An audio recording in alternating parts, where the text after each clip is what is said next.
Diary का एक पन्ना। पाठ के प्रथम भाग में हमने पढ़ा था जुलूस की तैयारी के बारे में। पाठ के दूसरे भाग में हम पढ़ने जा रहे हैं कि जुलूस पर अंग्रेजों ने कैसे कैसे अत्याचार किए। हम इस पाठ को निम्न बिंदु के आधार पर जानेंगे। पाठ के मुख्य बिंदु। भाग 2, खुला चैलेंज और ओपन लड़ाई, पुलिस कमिश्नर और काउंसिल की नोटिस, सुभाष बाबू का जुलूस, स्त्रियों का संघर्ष एवं सुभाष बाबू की गिरफ्तारी, बृजलाल गोयनका का संघर्ष, घायलों की स्थिति, कलकत्ता पे लगे कलंक का घुलना। खुला चैलेंज और ओपन लड़ाई। यहाँ पर लोगों ने खुली चुनौती दी थी सरकार को।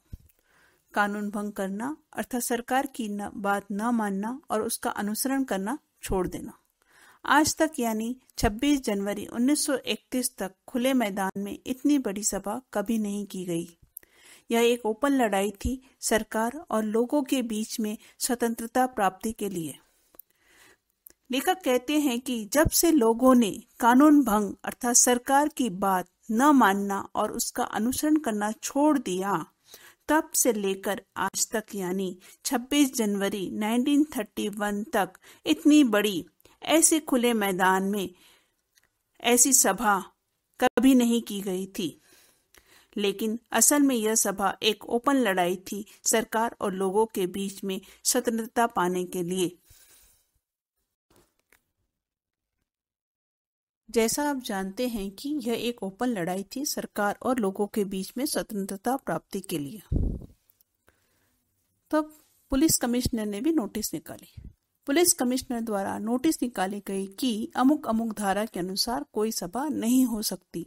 जो लोग काम करने वाले थे उन सब को इंस्पेक्टरों द्वारा नोटिस और सूचना दे दी गई थी कि आप यदि सभा में भाग लेंगे तो दोषी समझे जाएंगे। यहाँ पुलिस ने एक और चाल चली। लेखक कहते हैं कि यहाँ पुलिस ने एक और चाल चली कि स्वतंत्रता दिवस मनाने से रोकने के लिए पुलिस कमिश्नर ने नोटिस निकाली कि अमुक अमुक धारा के अनुसार कोई सभा नहीं हो सकती। जो लोग काम करने वाले थे उनको इंस्पेक्टरों द्वारा नोटिस भेजा गया कि इस सभा में जो भाग लेंगे उन्हें दोषी समझा जाएगा। इस तरह पुलिस सभा को रोकना चाहती थी। उधर काउंसिल की तरफ से भी नोटिस जारी की गई। काउंसिल की नोटिस। उधर काउंसिल की तरफ से यह नोटिस निकाली गई कि मॉन्यूमेंट के नीचे ठीक 4:24 पर झंडा फहराया जाएगा और स्वतंत्रता की प्रतिज्ञा पढ़ी जाएगी। सर्वसाधारण की उपस्थिति अनिवार्य है। खुला चैलेंज देकर ऐसी सभा पहले नहीं की गई थी। यहाँ लेखक बता रहे थे कि जो नोटिस इंस्पेक्टर द्वारा निकाली गई थी उसके विपरीत काउंसिल यानी परिषद जिसके द्वारा यह सभा गठित की गई थी, इस परिषद के द्वारा नोटिस निकाली गई कि मॉन्यूमेंट के नीचे यानी स्मारक के नीचे 4:24 पर झंडा फहराया जाएगा और प्रतिज्ञा पढ़ी जाएगी। सभी लोगों को वहां उपस्थित होना है अर्थात वहां रहना है। ऐसा खुला चैलेंज के साथ सभा पहले कभी नहीं हुई। ऐसे खुले चैलेंज के साथ यह सभा पहले कभी नहीं की गई थी। आगे हम देखेंगे सुभाष बाबू का संघर्ष। सुभाष बाबू ठीक 4:10 पर जुलूस लेकर निकले तो उन्हें चौरंगी पर ही रोक लिया। पुलिस जुलूस को रोकने में असमर्थ थी, लेकिन मैदान की मोड़ पर पहुंचते ही पुलिस ने लाठियां बरसाई जिससे बहुत से लोग घायल हुए। लाठियां पड़ने पर भी सुभाष बाबू को जोरों से वंदे मातरम बोलते हुए आगे बढ़ रहे थे।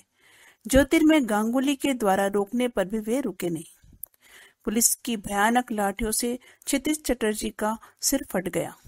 यहाँ लेखक बता रहे हैं कि जब 4:10 पर सुभाष बाबू यानी सुभाष चंद्र बोस अपने जुलूस लेकर आए तो उनको चौरंगी पर ही रोक लिया। कलकत्ता में चौरंगी एक जगह का नाम है। पुलिस ने उनको वहीं रोक लिया, लेकिन भीड़ अधिक होने पर पुलिस द्वारा उनको रोक पाना असंभव था और पुलिस उस जुलूस को नहीं रोक सकी और वे आगे बढ़ गई।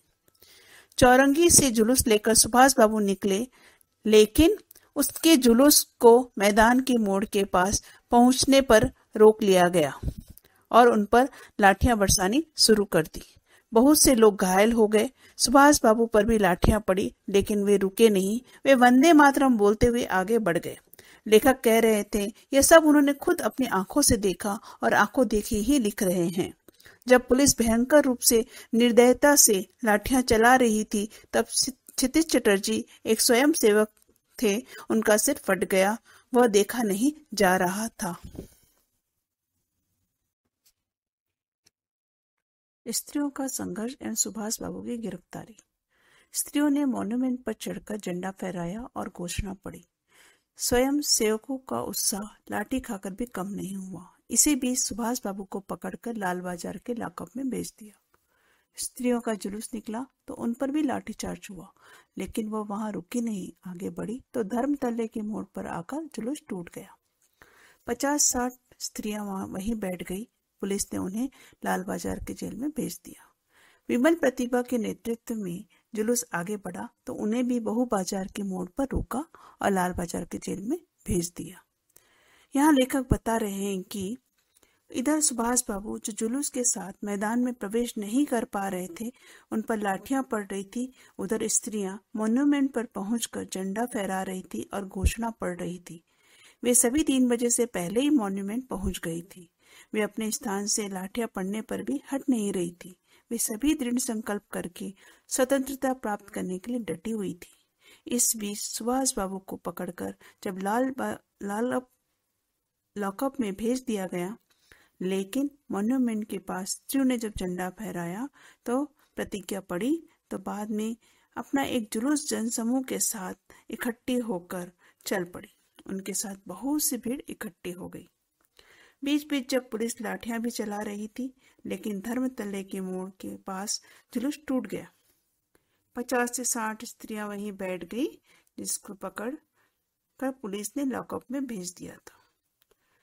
स्त्रियों का एक जुलूस निकला जिसका नेतृत्व विमल प्रतिभा कर रही थी। वह भी अपने जुलूस के साथ आगे बढ़ रही थी, लेकिन बहु बाजार एक जगह है, उसके पास पुलिस ने उन्हें रोक दिया। बहुत से लोग इकट्ठे होने पर पुलिस ने लाठियां चलाई और भीड़ इकट्ठी न हो पाए, ऐसा उन्होंने सोचा। ब्रिजलाल गोयनका का संघर्ष। ब्रिजलाल गोयनका का दमदम जेल में भी लेखक के साथ थे। वे पकड़े गए। पहले तो वह डंडा लेकर वंदे मातरम बोलते दौड़े तो अपने आप गिर पड़े। एक अंग्रेजी घुड़सवार ने उन्हें लाठी मारी और थोड़ी दूर ले जाकर छोड़ दिया। वे स्त्रियों के जुलूस में शामिल हो गए, वहां उन्हें गिरफ्तार कर लिया गया। लेखक कहते हैं कि एक स्वयंसेवी ब्रिजलाल गोयनका, जो कई दिनों से लेखक के साथ ही काम कर रहे थे, एक जेल का नाम दमदम जेल, वहां भी वो उनके साथ थे। उन्हें भी पुलिस द्वारा पकड़ लिया गया। पहले तो वे मॉन्यूमेंट के पास डंडा लेकर दौड़े, वंदे मातरम बोलते हुए, लेकिन कुछ दूर जाकर वह गिर पड़े। एक अंग्रेजी घुड़सवार ने उन्हें लाठी मारी और कुछ दूर जाकर उनको छोड़ दिया।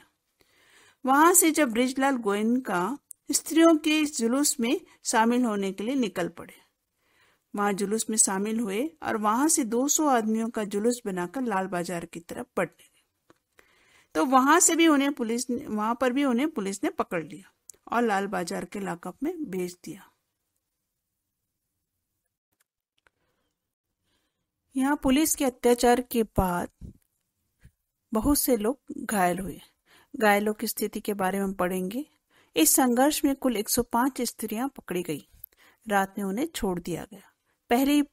पहली बार इतनी बड़ी संख्या में गिरफ्तारी हुई थी। कांग्रेस कार्यालय से फोन आने पर जानकी देवी के साथ लेखक का वहां पहुंचना। अस्पताल में कुल 160 घायल पहुंचे। कुछ लोग घर चले गए थे। डॉक्टर दास गुप्ता घायलों की देखरेख में उनके साथ फोटो भी उतार रहे थे, ताकि भविष्य में इन चित्रों के माध्यम से लोगों को पुलिस के दमन और आंदोलनकारियों के विषय में बताया जा सके।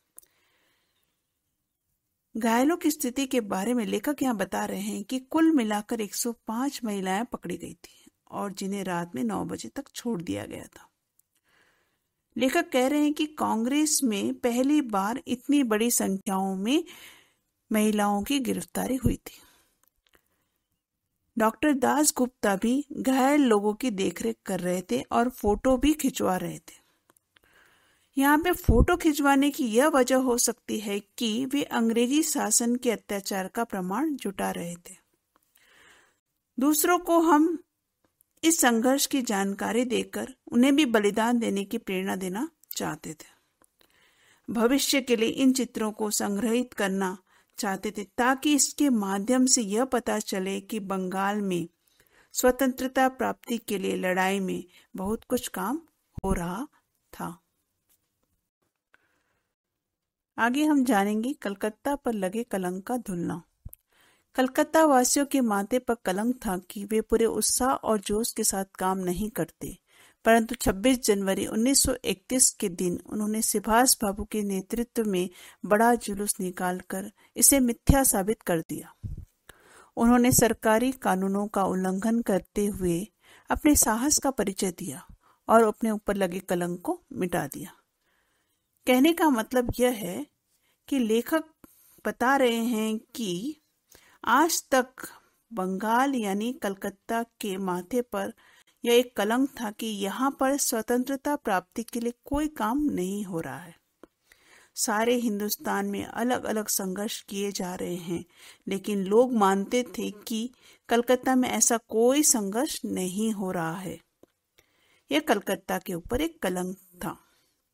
लेकिन 26 जनवरी 1931 को भारत की स्वतंत्रता हेतु कलकत्ता वासियों ने संगठित होकर संघर्ष किया। सुभाष चंद्र बोस, सीताराम सिकसरिया तथा अन्य कलकत्ता वासियों ने दूसरा स्वतंत्रता दिवस बहुत जोश से मनाया। अंग्रेज ने उन पर अनेक हिंसात्मक जुल्म किए। क्रांतिकारियों ने अपनी कुर्बानियां दी। सैकड़ों लोग घायल हुए, अनेक गिरफ्तारी भी हुई, लेकिन घायल होते हुए पूरे सम्मान से राष्ट्रीय झंडा फहराया। सारे कलकत्ता वासियों के मस्तक पर लगा कलंक कुछ अंश में धुल गया है और यहाँ पर लोग सोचने पर मजबूर हो गए थे कि यहाँ पर भी लोग जागरूक हो गए हैं और यहाँ पर भी स्वतंत्रता का काम हो सकता है। अंत में हम पढ़ेंगे पाठ का संदेश। 26 जनवरी 1930 को पहली बार देशवासियों ने पूर्ण स्वतंत्रता हेतु इस बलिदान की प्रतिज्ञा ली। देश की स्वतंत्रता आसानी से प्राप्त नहीं हुई है। प्रत्येक देशवासियों ने अपना अभिन्न योगदान दिया है। अंग्रेजी सरकार ने भारतीयों के विरुद्ध जब हिंसा का सहारा लिया, तब लाखों आंदोलनकारियों ने अपनी जान की परवाह न करते हुए अहिंसक आंदोलन किया। क्रांतिकारियों की कुर्बानी को याद करते हुए समाज की एकता को प्रदर्शित किया है। पाठ के संदेश के द्वारा लेखक हमें समझाना चाहते हैं या हमें बताना चाहते हैं कि देश को स्वतंत्रता आसानी से प्राप्त नहीं हुई है। इसके लिए उन्हें काफी संघर्ष और बलिदान देना पड़ा। इसके लिए सभी वर्गों ने मिलजुल कर संघर्ष किया। इसमें स्त्री पुरुष के भेद को भी मिटा दिया।